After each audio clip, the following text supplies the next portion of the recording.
పేపర్లో వార్తలు వచ్చాయి. అట్లాగే మనం అనేక సినిమాలు తెలుగులో తీసిన సినిమాల్లో అక్కడ వ్యవహారాలు ఉంటాయి.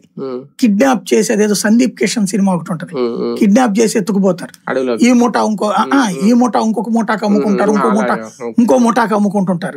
సందీప్ కిషన్ ఏదో కమెడియన్లతో పెట్టిన సినిమా అనమాట అది. ఆ అమ్మాయి తమిళ అమ్మాయి, తెలుగు అమ్మాయి తమిళనాడులో ఉండి ఇక్కడ చేసింది. ఆ అమ్మాయి అదే మన ఈ వెంకటేష్ కి పక్కన చేసింది చూడండి, మహేష్ బాబు సినిమాలో.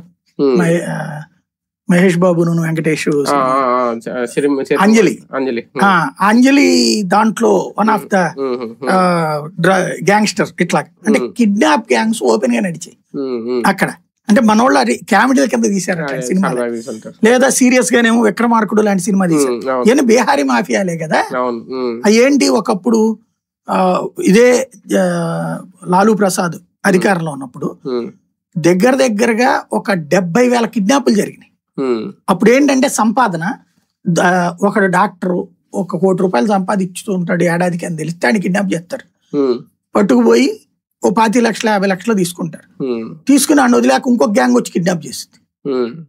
ఇట్లాంటివి జరుగుతుంటే ఒక స్టూడెంట్ 12 ఇయర్స్ 15 ఇయర్స్ స్టూడెంట్ అతన్ని కిడ్నాప్ చేసిన టైంలో